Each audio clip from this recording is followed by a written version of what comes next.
Un mito intemporal. Fue el acontecimiento religioso más importante de la religión mesopotámica durante los siguientes 3000 años. O un hecho histórico. Los efectos de una bomba atómica en cada metro de su trayectoria. El fin del mundo. Para algunos, cuestión de fe. Es un conflicto global entre Dios y las fuerzas del mal. Para otros, una certeza científica. Es solo cuestión de tiempo que esos dos elementos confluyan. Y para un hombre, simplemente una elección. Empecé a dar órdenes. La mitad de la población destruida de inmediato. Apocalipsis. Es inevitable. El fin de los días. El juicio final. El Armagedón. En todas las épocas ha habido personas convencidas de que el fin estaba próximo. Desde que los primeros seres humanos trataron de comprender su propia creación, han estado obsesionados con su desaparición. Si el tiempo es una línea, eso significa que tiene un principio y un punto final. Algunos científicos creen que estamos fascinados con el apocalipsis porque ya ha ocurrido. Los acontecimientos que habrían visto y el cambio que estos habrían producido en el clima del planeta les habrían resultado inexplicables. Hoy en día, millones de personas creen que Dios destruirá el mundo de forma inminente. La mayoría de las personas de este mundo se han identificado tan plenamente con el mal que Dios no tiene más remedio que destruirlos. Pero no todas las visiones del fin involucran a alguna divinidad. El hombre ha alcanzado la capacidad de destruirse a sí mismo. Un misil tarda 30 minutos en llegar desde los Estados Unidos hasta Rusia. Conforme la ciencia avanza, nuestra visión del apocalipsis sigue evolucionando. Es solo cuestión de tiempo que veamos un virus con un potencial patógeno muy elevado. Desde que existen las civilizaciones, algunas han sido devastadas por sus enemigos más pequeños y letales. Los virus. La peste de Justiniano doblegó al Imperio Bizantino en 541, matando hasta 10.000 personas al día en Constantinopla. Siglos más tarde, unas bacterias que pasaron de una rata a los humanos cambiaron el curso de la historia de Europa a mediados del siglo XIV. La peste negra acabó con 75 millones de personas, un tercio de la población mundial. Se calcula que en 1918 la gripe española mató a 15 millones de personas en 2 años.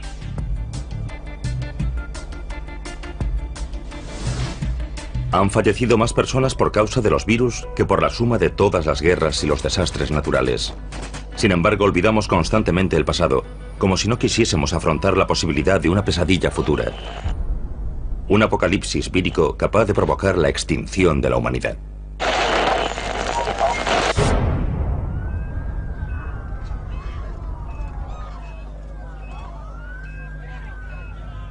Es inevitable. El planeta está mucho más poblado. Somos mucho más interdependientes. Nos trasladamos continuamente y los virus pueden propagarse del mismo modo y aprovechar la oportunidad de recombinarse con otros virus. C.J. Peters, ex jefe del Departamento de Patógenos Especiales del Centro de Control de Enfermedades, luchó por todo el mundo durante más de 3 décadas contra los llamados virus emergentes. En la actualidad trabaja para impedir que escapen a nuestro control nuevas enfermedades no identificadas. Cada vez tenemos más contacto con el mundo natural que nos rodea, especialmente con monos, que son cazados en la selva y consumidos como alimento. Esos primates contienen virus que están intentando continuamente entrar en nosotros, por así decirlo. En 2003, Peters colaboró en gran medida a evitar en Taiwán una catástrofe causada por el virus del SARS, síndrome respiratorio agudo severo. Algunos virus se contagian entrando en contacto con la sangre o los fluidos corporales de un paciente infectado. Pero con el virus del SARS basta con una tos. Fue una situación extremadamente peligrosa, un virus capaz de propagarse por todo el mundo. La tasa de mortalidad de la variante del virus del SARS de 2003 fue solo del 10%, pero se propagó rápidamente. El paciente que dio origen a la epidemia fue un médico que cayó enfermo en China y que viajó a Hong Kong en busca de tratamiento y se registró en un hotel. Otros huéspedes de ese hotel propagaron el virus por todo el mundo. Vietnam, Singapur, Alemania, los Estados Unidos, Irlanda y sobre todo Canadá. El virus se propagó partiendo de una única persona en ese hotel literalmente por todo el mundo. 8.000 infecciones más tarde, la Organización Mundial de la Salud formuló una serie de recomendaciones para los viajes.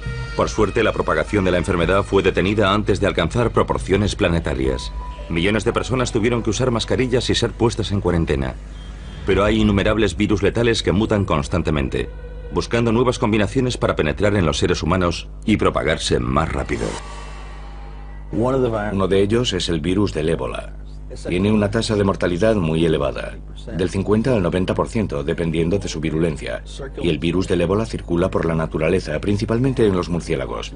Rara vez se propaga a otras especies, como la humana. Cuando lo hace, los resultados son devastadores. En 1976, un maestro de escuela de Yambuco, en el Zaire, la actual República Democrática del Congo, regresó de un viaje por las zonas rurales con mucha fiebre. Le diagnosticaron malaria y recibió tratamiento. Comenzó a vomitar sin control y después a sangrar por la nariz, la boca y el ano. Finalmente comenzó a sangrar por los ojos y la piel conforme sus órganos comenzaban a licuarse. 14 días después había fallecido. En pocos días, 318 personas de su entorno manifestaron los mismos síntomas. 280 de ellas fallecieron poco tiempo después. Se han producido 18 brotes de ébola en África durante las 2 últimas décadas. La más reciente en Uganda, en diciembre de 2007. Si bien cada brote de ébola aporta una mutación ligeramente diferente, el virus aún no ha aprendido a transmitirse por el aire. Los virus tienen la misma única finalidad que todas las especies, y es la de propagarse. Es un problema que todas tienen que resolver, pero si el ébola consigue superar esa barrera, tendremos un serio problema. En 1989, el virus ébola superó una de esas barreras. Entonces trabajaba en Fort Detrick, Maryland, en un laboratorio, el Instituto de Enfermedades Infecciosas del Ejército de los Estados Unidos. Y uno de mis colegas entró con una microfotografía y me preguntó, ¿qué crees que es esto? Y le dije, una microfotografía del virus del ébola. Y dijo, ¿y si te dijera que procede de un mono de arresto en Virginia? Y contesté, joder.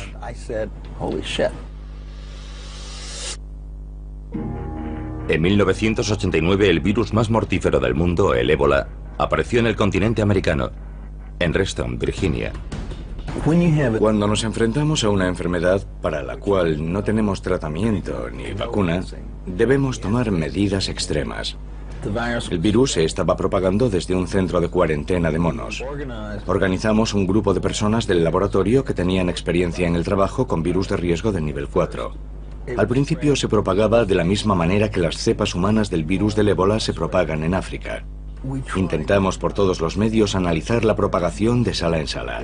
Estaban reutilizando agujas y jeringuillas de un mono a otro. Interrumpimos esa práctica en la instalación y siguió extendiéndose. Era evidente que lo que estábamos haciendo para evitar su avance no estaba funcionando.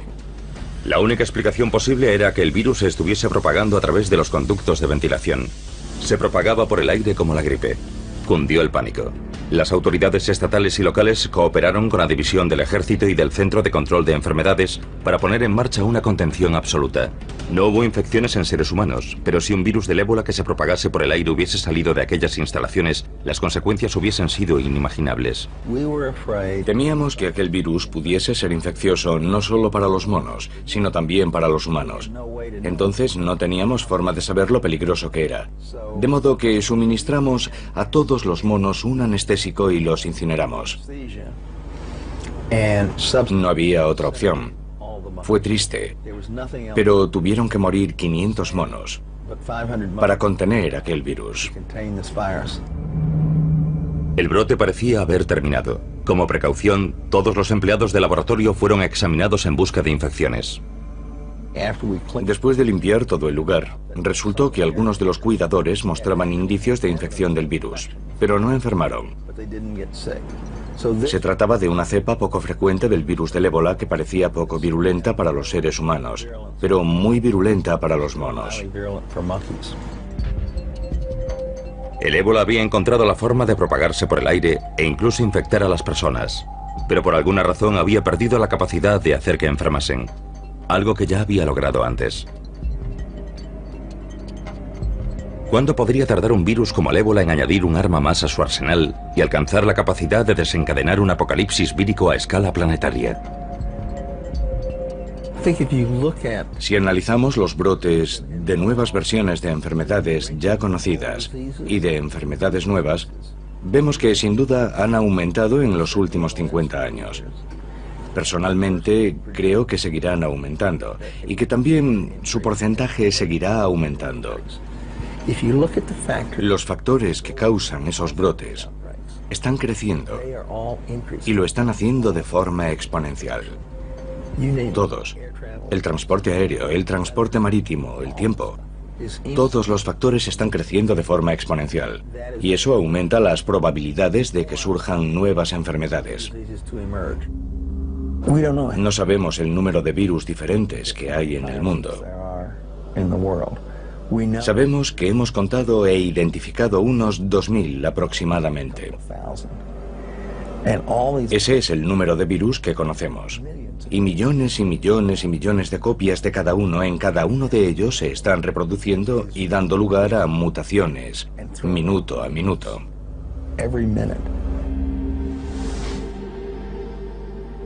Tenemos los dos extremos del espectro.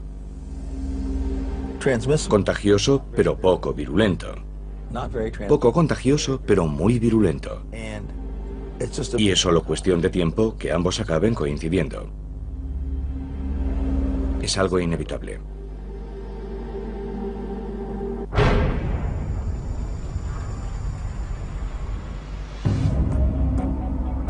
Quizá la versión más aceptada del apocalipsis sea la de una destrucción causada por Dios. En todos los años y todas las décadas, en todo momento, hay personas en algún lugar del mundo con carteles diciendo que el fin se acerca. Vendamos nuestras posesiones y huyamos a las montañas. El judaísmo, el cristianismo y el islam comparten una visión del fin. Un día del juicio final durante el cual el mundo será destruido y los elegidos lograrán la vida eterna. Esa concepción apocalíptica que tanto ha influido en el judaísmo, el cristianismo y el islam procede en parte de la antigua Persia, de los antiguos zoroastrianos. Los zoroastrianos de aquella época a menudo tenían una concepción dualista. El mundo es el campo de batalla de la lucha entre el bien y el mal. Ya en el siglo XII a.C., los zoroastrianos creían vivir inmersos en un conflicto entre el orden y el caos. Finalmente el orden prevalecería, señalando el final del tiempo y la reestructuración del universo. Uno de los aspectos más interesantes desde el punto de vista apocalíptico es el hecho de que, por lo general, durante los momentos de aflicción y angustia, el apocalipsis es muy popular. En la actualidad, las profecías sobre el fin de los días han generado una megaindustria. Libros, programas de televisión y radio transmitidos a todo el mundo generan decenas de millones de dólares para los pastores armagedonistas solo en los Estados Unidos. Pero ¿cómo concilian los armagedonistas su vida cotidiana con la creencia en un final inminente? Jesús vendrá. Dios vendrá y destruirá el mal en todo el mundo. Steve Wolber tiene 49 años y es un pastor del fin de los días. Es el propietario de White Horse Media, un grupo cristiano que crea programas de televisión y radio sobre la relevancia del fin de los tiempos. Actualmente está escribiendo su 16º libro sobre las profecías. La mayor parte de su trabajo se ha centrado en uno de los libros de la Biblia, el Apocalipsis. Lo que captó mi interés no fue solo la historia de su vida, sino el libro del Apocalipsis y el concepto de que las profecías no solo predijeron que vendría una vez, sino que regresaría. El mal está por todo el mundo. En el Apocalipsis hay misterios que necesitamos comprender. Existen organizaciones cristianas por todo el país, yo diría que cientos, y muchas de ellas se centran en las profecías, como la nuestra. Pero nosotros creemos que muchas de ellas no comunican una información precisa. Una de nuestras especialidades es separar los hechos de la ficción en las profecías de la Biblia y los acontecimientos relacionados con el fin de los tiempos, y ofrecer una perspectiva más general. Lo que nos diferencia es la verdad. Envíenos sus preguntas. Hoy hablaremos del Armagedón, del libro del Apocalipsis. Steve no llegó a la devoción religiosa por el camino más directo. Como muchos otros adolescentes de los años 70, el cristianismo no era en absoluto una de sus prioridades. Crecí en Hollywood Hills, en un hogar judío muy laico. No sabía nada de Dios ni de la Biblia. Cuando tenía 14 años, un amigo me ofreció un cigarrillo y me pasé 6 años fumando marihuana. La marihuana me llevó al alcohol, y a la cocaína y al LSD. 2 de mis amigos murieron por sobredosis de drogas. Con el tiempo empecé a pensar que estaba yendo en la dirección equivocada y necesitaba ayuda. Un día estaba en Palm Springs con un grupo de amigos durante unas vacaciones de primavera. Había una camioneta y en la parte trasera iba un grupo de cristianos. Les dije, soy ateo. Uno de ellos me oyó, me apuntó con su altavoz y me dijo, eres un idiota. Cuando llegue el día del juicio descubrirás que estás en el bando equivocado. Recuerdo que escuché aquello y me quedé atónito, con la boca abierta. Mis ojos se abrieron espiritualmente y vi a Jesús como el Mesías. Cuando lo vi, tomé por fin una decisión. Eso ocurrió hace 29 años y desde entonces no he vuelto a consumir drogas ni alcohol. Cada día a las 5 de la tarde Steve sale de su oficina de Fresno y conduce 40 kilómetros hasta su casa en las montañas. Ser padre me ha enseñado mucho sobre mi Padre del Cielo. A mi hijo y a mí nos encanta salir a plantar semillas. Pasado un tiempo, podemos ver su fruto. El tomate, el calabacín o los guisantes. Y el fruto está conectado a la raíz. Las raíces espirituales del mal del mundo son sobrenaturales. Esas raíces son Satanás y sus ángeles.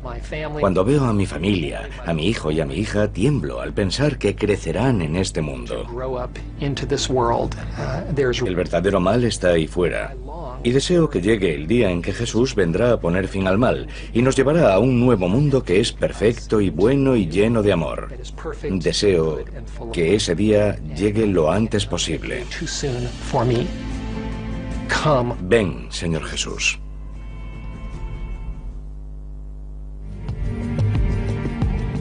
Steve Wolber lleva casi 30 años interpretando la Biblia como una receta para el fin del mundo. Y no podría estar más entusiasmado al respecto. Steve se reúne periódicamente con otros pastores del fin de los tiempos en una mesa redonda para poner de manifiesto que las profecías bíblicas sobre el fin del mundo están ocurriendo ahora mismo. Sabemos por Lucas 21 que Jesús predijo que habría indicios, que se producirían grandes acontecimientos no solo en la tierra, sino en el mundo que nos rodea, que nos están diciendo que el gran día está próximo. Mateo 24 nos ofrece una verdadera lista. El versículo 6 nos dice, y oiréis de guerras y rumores de guerras, y habrá pestes y hambrunas y terremotos en diferentes lugares. Ya lo estamos viendo. Ha habido un terremoto en China. Creo que han quedado 80.000 personas bajo los escombros. Hay quien dirá que ya hemos sufrido terremotos y guerras antes, pero creo que en estos tiempos los estamos viendo con más frecuencia. En todo el mundo se están produciendo simultáneamente una sucesión de desastres cada vez mayores. Centrémonos en Lucas 25, en el rugido del mar y las olas. Jesús nos dice que los corazones de los hombres les fallarán por miedo, y la principal causa de muerte en los Estados Unidos son las enfermedades cardíacas. Y nos dice que Babilonia, la potencia llamada Babilonia, trataría de unir de nuevo al mundo. Si alguien ha hecho 10 predicciones y 9 de ellas se han cumplido, sería un buen indicador de que la 10ª también está en camino. Y en Lucas 21 Jesús dice, cuando veáis ocurrir todas estas cosas, sabed que está cerca, incluso a las puertas. Ya casi es el momento. Tras décadas de investigación, Steve Wolber cree saber la gran verdad sobre cómo se desarrollará el fin de los tiempos. Se trata de un conflicto global entre Dios y las fuerzas del mal. En algún momento se producirá algún tipo de crisis global. Cuando todos hayan escogido entre Dios y el diablo, se cerrará una puerta en el cielo. Y la Biblia dice, y los reunió en el lugar llamado Armagedón y las ciudades de las naciones cayeron. Y eso incluye Tokio, Moscú, París, Los Ángeles, incluso Roma. Aparecerá una señal en el cielo. La gente mirará hacia arriba y pensará, ¿es un pájaro? ¿Es un avión? ¿Es un satélite? ¿Qué es? Se acercará más y más y será nada menos que Jesucristo llegando en un caballo blanco para liberar a su pueblo y rescatar a los que se han levantado por él, rodeado de ángeles, miles de millones de ángeles. La trompeta sonará, los ángeles invadirán la atmósfera y luego reconstruirá un nuevo cielo y una nueva tierra. A ver, cariño, ¿quieres que coja yo la caña? La triste realidad es que la mayoría de la gente de este mundo se ha identificado tanto con el mal, que Dios no tendrá más remedio que acabar también con ellos. A pesar del sombrío futuro, Steve ha logrado equilibrar su vida laboral y familiar. No puedo aislarlos totalmente. Quiero prepararlos, quiero darles formación. No soy de los que huyen de la realidad. El último día Dios no nos juzgará según nuestra religión. Dios juzgará al mundo según unas normas básicas, el bien y el mal. Esto es lo que me ha enseñado lo que está bien y lo que está mal.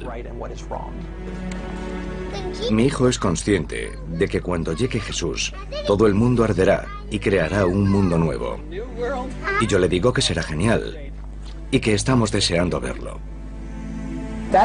Esa es la buena noticia. No temo el Armagedón. Rezo al Señor. Si eso es lo que hace falta para poner fin al mal, adelante. Estoy listo.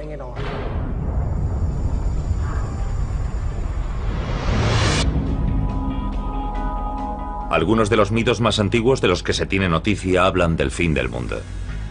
La literatura apocalíptica ha sido utilizada en todas las épocas por diversos tipos de creyentes en todo tipo de formas. Se ha utilizado como una especie de garrote para asustar a la gente. El diluvio de Noé, la destrucción del templo de Salomón, la caída de las murallas de Jericó. Hay innumerables ejemplos de la ira de Dios castigando a los impíos. Todo este simbolismo es una forma de hablar sobre un acontecimiento que hará temblar la Tierra y el cosmos. Porque, después de todo, lo que se nos dice es que se producirá una intervención divina, y eso tiene que ser importante. Pero una de las historias sobre destrucción divina destaca sobre todas las demás, la de Sodoma y Gomorra. En ella se nos dice que Dios las borró de la faz de la tierra. Las ciudades de Sodoma y Gomorra probablemente están bajo las aguas poco profundas del sur del Mar Muerto. No tenemos ninguna prueba irrefutable de la existencia de esas ciudades, salvo bloques de sal y cosas parecidas. Según la Biblia, los habitantes de Sodoma y Gomorra tentaron la ira de Dios. La Biblia dice que Sodoma y Gomorra se habían entregado a la carne y a la inmoralidad, y que Dios destruyó ambas ciudades enviando fuego y azufre por causa de tal corrupción. Aunque no sepamos dónde están las ciudades de Sodoma y Gomorra, su historia pervive. A principios del año 2000, un afortunado descubrimiento científico aportó un nuevo capítulo a la historia de Sodoma y Gomorra. El astrónomo Mark Hensel y el ingeniero Alan Bond solían quedar para tomar una cerveza y charlar sobre viejos mitos. Alan y yo trabajábamos juntos en el desarrollo de cohetes, y al principio solo era algo que hacíamos para entretenernos. Una noche en el bar oí hablar del mito de Faetón. Según la mitología griega, Faetón era hijo de Helios, el dios del sol. Faetón iba a reunirse con su padre y voló con su carro celestial demasiado cerca de la Tierra. Parte de la Tierra resultó calcinada y finalmente el carro se estrelló matando a Faetón. Platón escribió acerca del mito de Faetón en el Timeo, su tratado teórico sobre física universal. Platón deja muy claro que el mito de Faetón no es un mito, sino algo que ocurrió realmente. Un sacerdote egipcio contó a uno de los antepasados de Platón que los objetos celestes son inestables y a veces ocurren esas cosas. Bond descubrió que otros mitos contenían referencias similares a objetos abrasadores que caían desde el cielo, diezmando regiones del antiguo Mediterráneo, entre ellas la supuesta ubicación de Sodoma y Gomorra. Buscamos otros mitos y leyendas que pudiésemos relacionar con ella e intentamos agruparlos según el lugar en donde ocurrían o el aspecto que pudo haber tenido un fenómeno celeste para dar lugar a un mito de este tipo. Algunos mitos hablan de fuego en el cielo, mientras que otros hablan de devastación en la superficie. Uno de estos mitos es la historia de Deméter, la diosa griega de la cosecha. Cuando su hija Perséfone fue raptada por Hades, el señor del inframundo, Deméter la buscó en vano por la tierra. Descuidó su deber de cuidar los cultivos y su pena dejó un rastro de tierra abrasada. La teoría de Alan y Marr era que muchos de estos mitos se refieren a un único cataclismo que sucedió hace milenios, y las antiguas leyendas podrían, de hecho, haberse originado tras el impacto de un asteroide con la Tierra.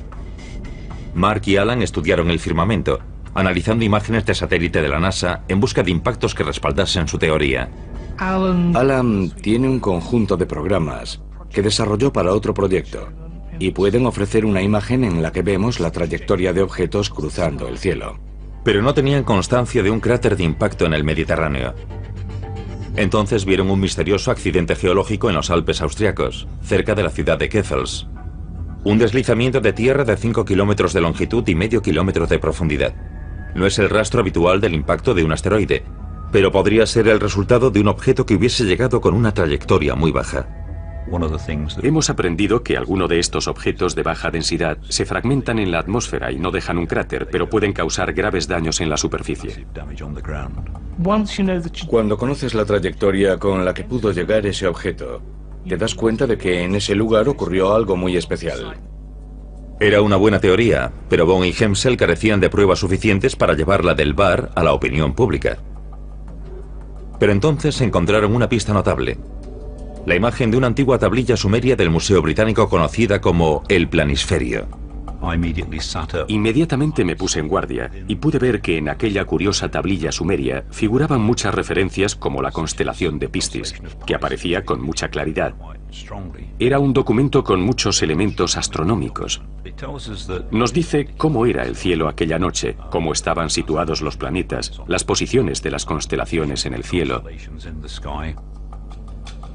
Utilizando programas informáticos astronómicos, Bond y Hemsel se dieron cuenta de que aquella disposición de estrellas y planetas representada en el planisferio había tenido lugar más de 5.000 años atrás. La tablilla era un esquema del cielo nocturno anotado por un antiguo astrónomo. La tablilla está escrita en sumerio, con caracteres cuneiformes. Entonces ninguno de nosotros sabía leer sumerio. Así que debíamos aprender a leer la escritura cuneiforme para luego traducir la tablilla. Cuando empezaron a descifrar el planisferio, vieron que habían descubierto algo importante. Esa tablilla mostraba el acontecimiento religioso más importante de toda la región mesopotámica.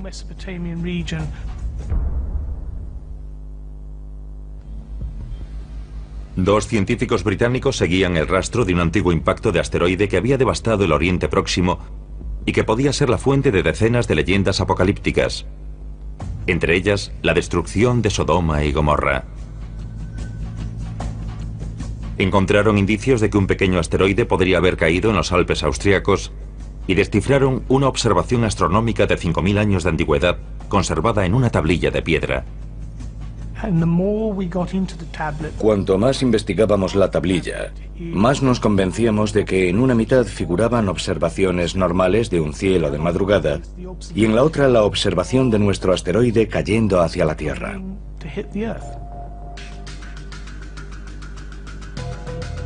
El objeto fue visto durante unos 4 minutos y medio. Se parece a la Luna, pero su tamaño es una décima parte.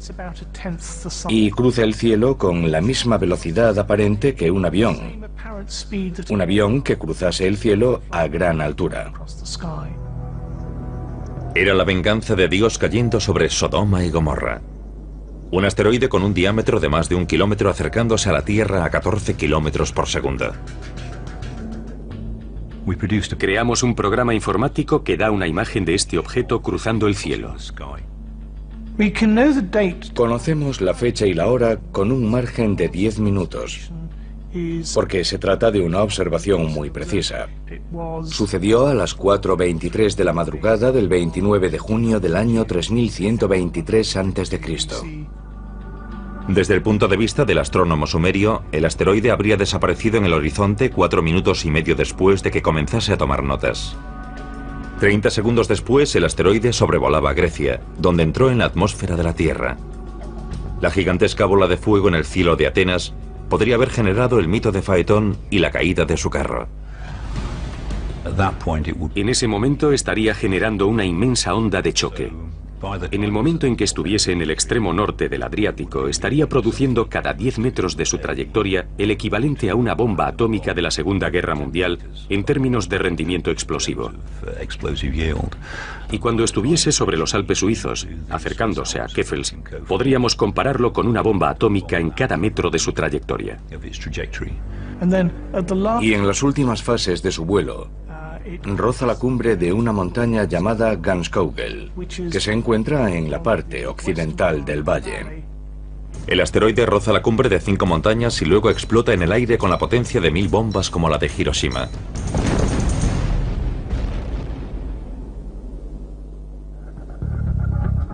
El valle que rodea Keffels sufre un gigantesco desplazamiento de tierra. Pero los efectos más devastadores aún están por llegar. El fenómeno más llamativo que se produciría tras la explosión sería una gran columna de humo. Gran parte del material que formaba el objeto, tal vez incluso alguno que formaba parte del suelo, caería por la columna de humo. Según cálculos aproximados, la columna de humo ascendería unos 900 kilómetros hacia el espacio y no caería en forma de polvo inofensivo al entrar de nuevo en la atmósfera. Produciría un enorme aumento de calor en la superficie, quizá en unos 2000 kilómetros cuadrados o incluso más. La temperatura podría haber ascendido hasta alcanzar la combustión, incendiándolo todo. Personas que estuviesen a la intemperie, objetos de madera, tejados de casas, ese tipo de cosas. La columna de humo abrasador habría causado estragos en el sur del Mediterráneo. El fuego y los escombros habrían causado una destrucción masiva de tierras y cultivos, algo que podría haber dado origen al mito de Demeter. Pero una región se llevó la peor parte. Sodoma y Gomorra se encontraban en el epicentro del desplome de la columna de humo. Los acontecimientos que habrían presenciado y el cambio que habría sufrido el clima del planeta les habrían resultado inexplicables.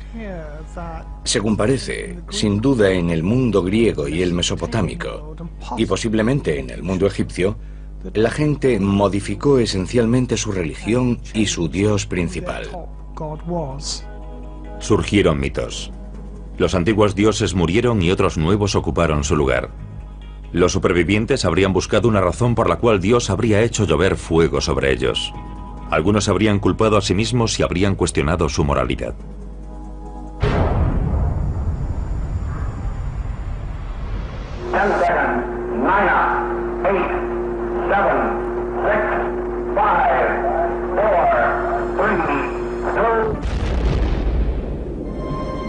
En el siglo XX, la humanidad se enfrentó a la amenaza de una guerra nuclear. El mundo podía llegar a su fin con solo pulsar un botón.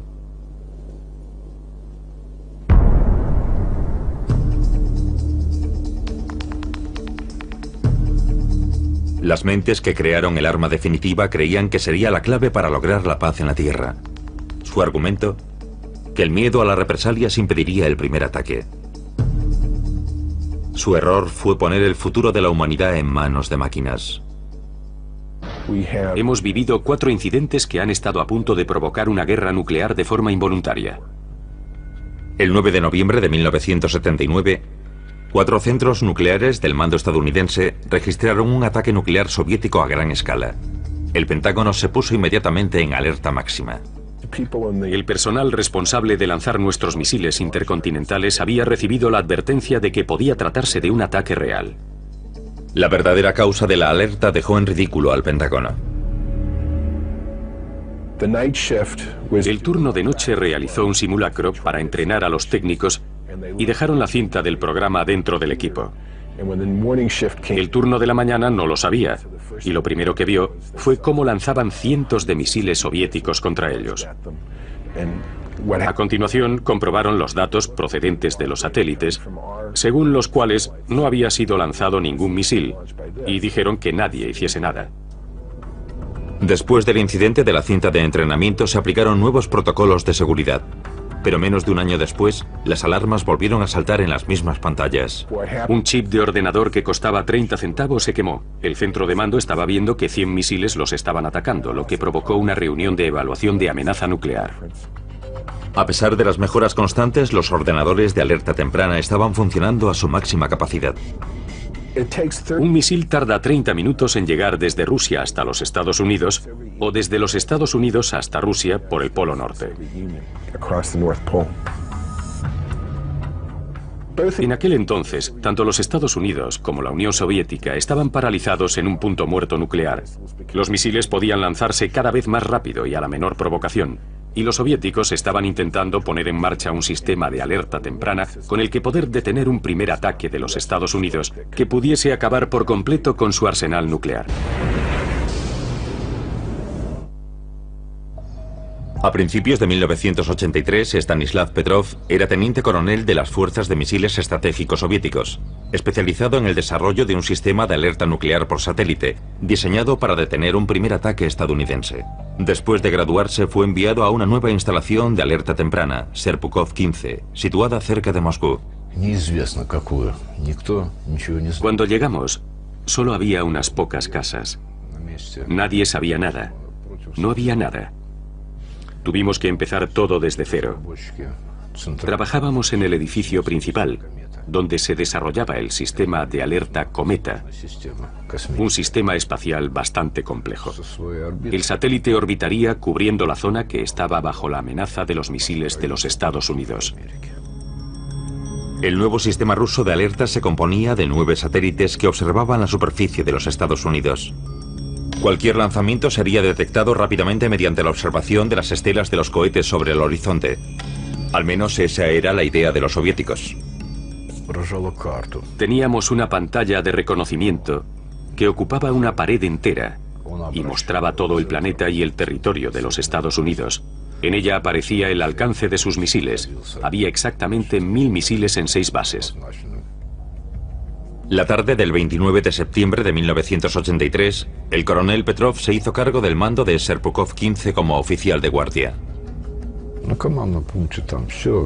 Hicimos el trabajo de rutina y el tiempo iba pasando. Hacia las 10 de la noche habíamos terminado de cenar y tomar el té. Nuestro turno estaba terminando cuando algo irrumpió en la órbita. Todo iba bien. Estábamos preparados para cualquier imprevisto. Y sucedió uno de esos imprevistos.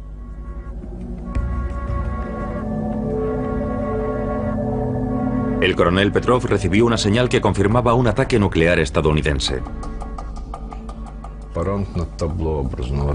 Había un gran aviso en letras enormes, como un estandarte de guerra, a la altura de mis ojos.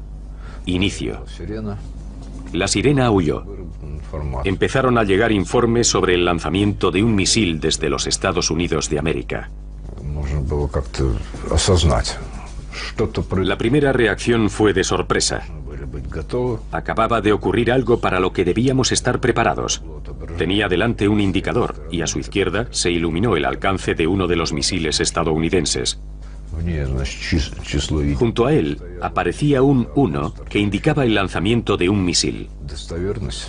El nivel de probabilidad estaba al máximo. El ordenador soviético de alerta temprana tenía que superar 30 niveles de control de seguridad antes de confirmar el lanzamiento de un misil. El equipo se apresuró a comprobar la autenticidad de la señal. Solo disponían de 28 minutos hasta el impacto. Empecé a dar órdenes. Todos a sus puestos, comprueben todos los parámetros, hagan esto y lo otro, según las instrucciones. Todo parecía confirmar el lanzamiento salvo una cosa. No había sido confirmado visualmente.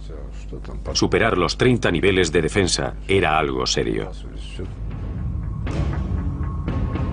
Debido a la falta de confirmación visual, Petrov decidió esperar antes de informar al alto mando militar de lo que estaba sucediendo. Yo era la primera fuente de información y existía el riesgo de que, en cuanto tomase la decisión de que aquel lanzamiento era real, el resto de la cadena de mando siguiese ciegamente mis conclusiones. Es lo mismo que sucede en un gallinero. En cuanto el primer pollo se pone en marcha, el resto lo sigue por todo el pueblo. Petrov fue incapaz de encontrar ningún fallo en el sistema y la situación empeoró. Saltó otra alarma. El sistema indicó otro misil. Y luego un tercero, cuarto, quinto. Todo en 5 minutos. Ahora los monitores superiores indicaban un ataque con misiles. Petrov debía tomar una decisión, una de las más importantes de la historia. Cuando se produce un lanzamiento masivo es imposible pasarlo por alto.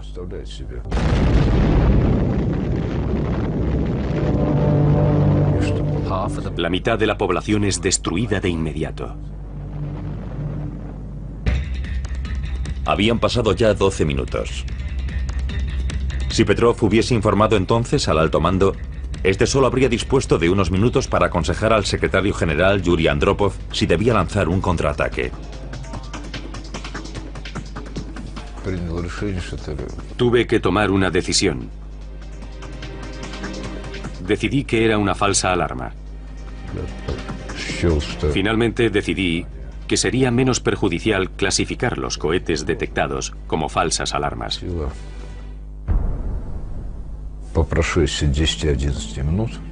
Después de 10 u 11 minutos, todos respiramos aliviados. Las estaciones de radar sobre el horizonte no encontraron nada, y la decisión que había tomado fue confirmada. Había sido una detección falsa.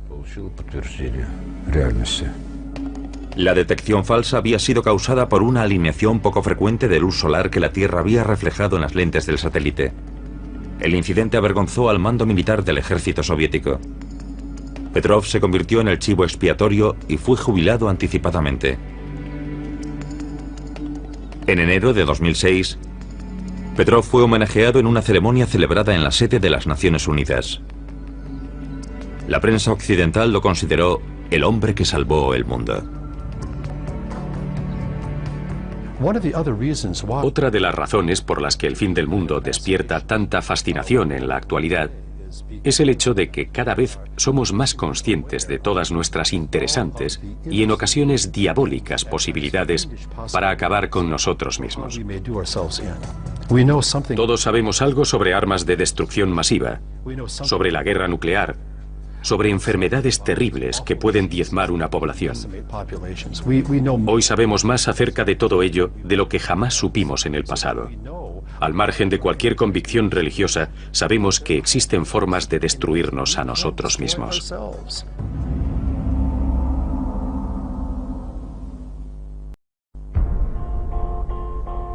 Un mito intemporal.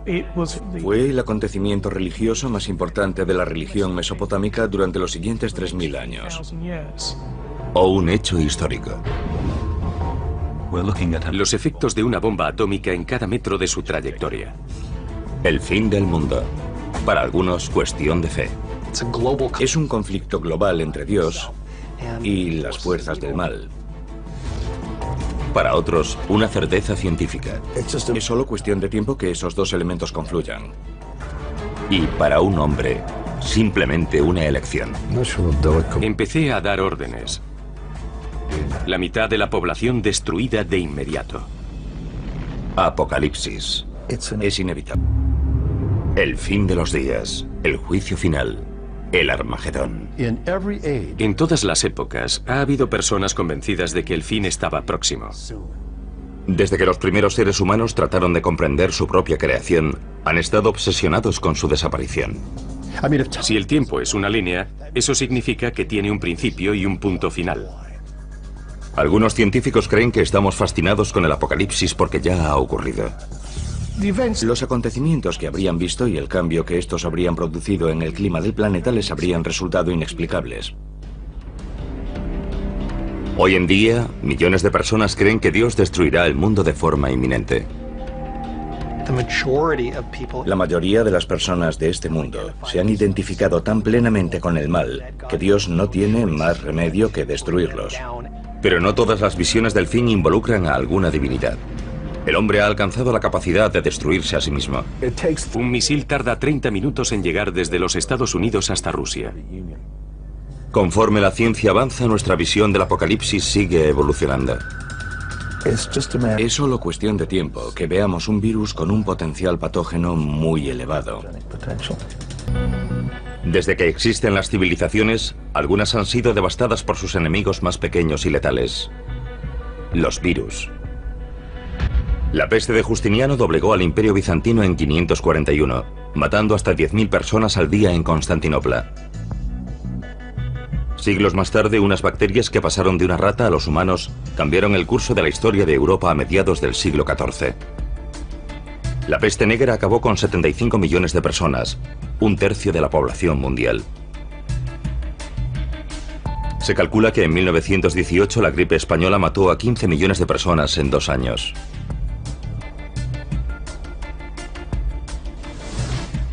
Han fallecido más personas por causa de los virus que por la suma de poner en marcha una contención absoluta. No hubo infecciones en seres humanos, pero si un virus del ébola que se propagase por el aire hubiese salido de aquellas instalaciones, las consecuencias hubiesen sido inimaginables. Temíamos que aquel virus pudiese ser infeccioso no solo para los monos, sino también para los humanos. Entonces no teníamos forma de saber lo peligroso que era. De modo que suministramos a todos los monos un anestésico y los incineramos. No había otra opción. Fue triste, pero tuvieron que morir 500 monos para contener aquel virus. El brote parecía haber terminado. Como precaución, todos los empleados del laboratorio fueron examinados en busca de infecciones. Después de limpiar todo el lugar, resultó que algunos de los cuidadores mostraban indicios de infección del virus, pero no enfermaron. Se trataba de una cepa poco frecuente del virus del ébola que parecía poco virulenta para los seres humanos, pero muy virulenta para los monos. El ébola había encontrado la forma de propagarse por el aire e incluso infectar a las personas, pero por alguna razón había perdido la capacidad de hacer que enfermasen, algo que ya había logrado antes. ¿Cuándo podría tardar un virus como el ébola en añadir un arma más a su arsenal y alcanzar la capacidad de desencadenar un apocalipsis vírico a escala planetaria? Si analizamos los brotes de nuevas versiones de enfermedades ya conocidas y de enfermedades nuevas, vemos que sin duda han aumentado en los últimos 50 años. Personalmente, creo que seguirán aumentando y que también su porcentaje seguirá aumentando. Los factores que causan esos brotes están creciendo y lo están haciendo de forma exponencial. Todos. El transporte aéreo, el transporte marítimo, el tiempo. Todos los factores están creciendo de forma exponencial y eso aumenta las probabilidades de que surjan nuevas enfermedades. No sabemos el número de virus diferentes que hay en el mundo. Sabemos que hemos contado e identificado unos 2000 aproximadamente. Ese es el número de virus que conocemos. Y millones y millones y millones de copias de cada uno en cada uno de ellos se están reproduciendo y dando lugar a mutaciones, minuto a minuto.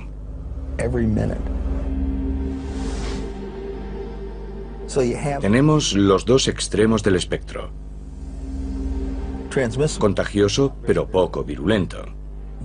Poco contagioso, pero muy virulento. Y es solo cuestión de tiempo que ambos acaben coincidiendo. Es algo inevitable.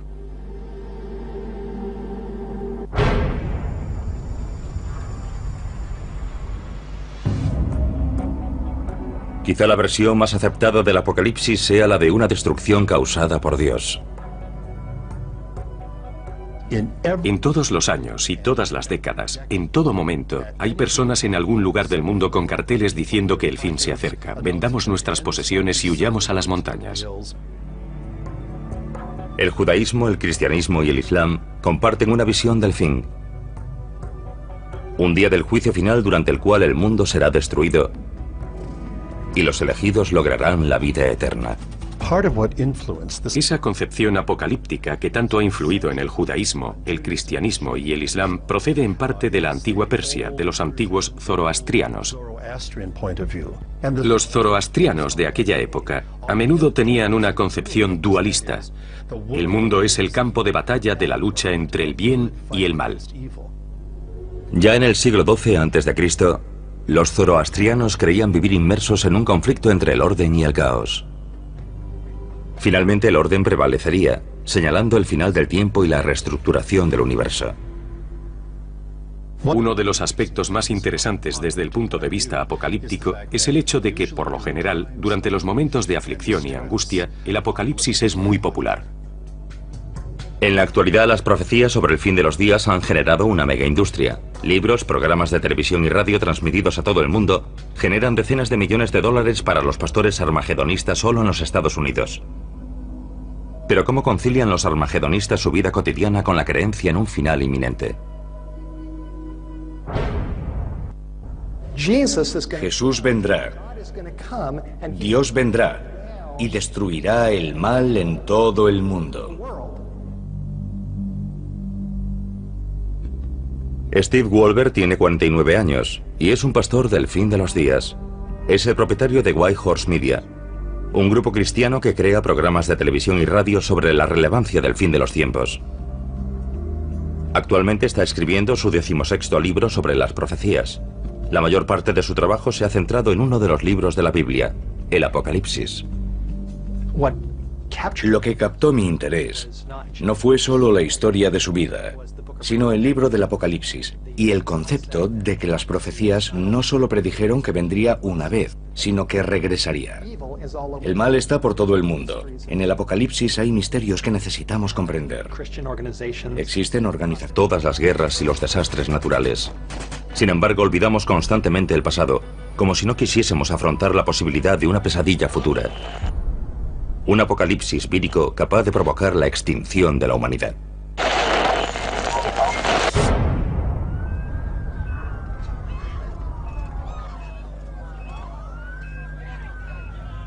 Es inevitable. El planeta está mucho más poblado. Somos mucho más interdependientes. Nos trasladamos continuamente y los virus pueden propagarse del mismo modo y aprovechar la oportunidad de recombinarse con otros virus. C.J. Peters, ex jefe del Departamento de Patógenos Especiales del Centro de Control de Enfermedades, luchó por todo el mundo durante más de 3 décadas contra los llamados virus emergentes. En la actualidad trabaja para impedir que escapen a nuestro control nuevas enfermedades no identificadas. Cada vez tenemos más contacto con el mundo natural que nos rodea, especialmente con monos, que son cazados en la selva y consumidos como alimento. Esos primates contienen virus que están intentando continuamente entrar en nosotros, por así decirlo. En 2003, Peters colaboró en gran medida a evitar en Taiwán una catástrofe causada por el virus del SARS, síndrome respiratorio agudo severo. Algunos virus se contagian entrando en contacto con la sangre o los fluidos corporales de un paciente infectado. Pero con el virus del SARS basta con una tos. Fue una situación extremadamente peligrosa, un virus capaz de propagarse por todo el mundo. La tasa de mortalidad de la variante del virus del SARS de 2003 fue solo del 10%, pero se propagó rápidamente. El paciente que dio origen a la epidemia fue un médico que cayó enfermo en China y que viajó a Hong Kong en busca de tratamiento y se registró en un hotel. Otros huéspedes de ese hotel propagaron el virus por todo el mundo. Vietnam, Singapur, Alemania, los Estados Unidos, Irlanda y sobre todo Canadá. El virus se propagó partiendo de una única persona en ese hotel literalmente por todo el mundo. 8.000 infecciones más tarde, la Organización Mundial de la Salud formuló una serie de recomendaciones para los viajes. Por suerte, la propagación de la enfermedad fue detenida antes de alcanzar proporciones planetarias. Millones de personas tuvieron que usar mascarillas y ser puestas en cuarentena. Pero hay innumerables virus letales que mutan constantemente, buscando nuevas combinaciones para penetrar en los seres humanos y propagarse más rápido. Uno de ellos es el virus del ébola. Tiene una tasa de mortalidad muy elevada, del 50 al 90%, dependiendo de su virulencia. Y el virus del ébola circula por la naturaleza, principalmente en los murciélagos.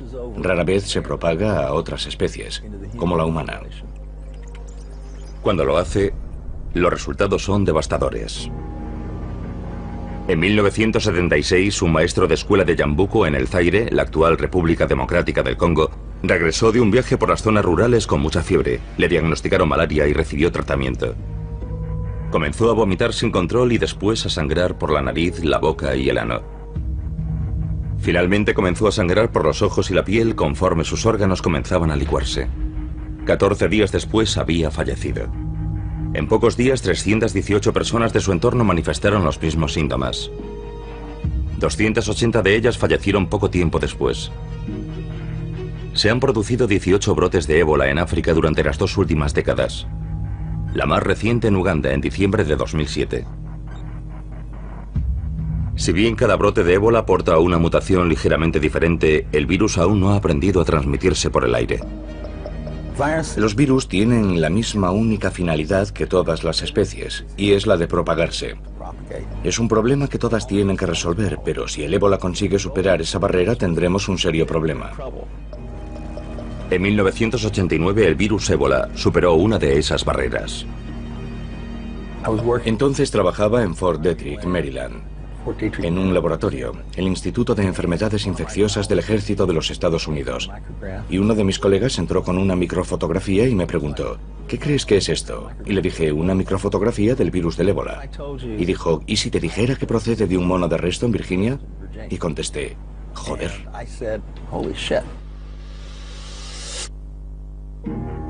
En 1989 el virus más mortífero del mundo, el ébola, apareció en el continente americano, en Reston, Virginia. Cuando nos enfrentamos a una enfermedad para la cual no tenemos tratamiento ni vacuna, debemos tomar medidas extremas. El virus se estaba propagando desde un centro de cuarentena de monos. Organizamos un grupo de personas del laboratorio que tenían experiencia en el trabajo con virus de riesgo de nivel 4.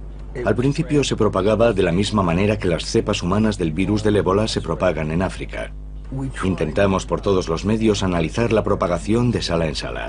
Estaban reutilizando agujas y jeringuillas de un mono a otro. Interrumpimos esa práctica en la instalación y siguió extendiéndose. Era evidente que lo que estábamos haciendo para evitar su avance no estaba funcionando.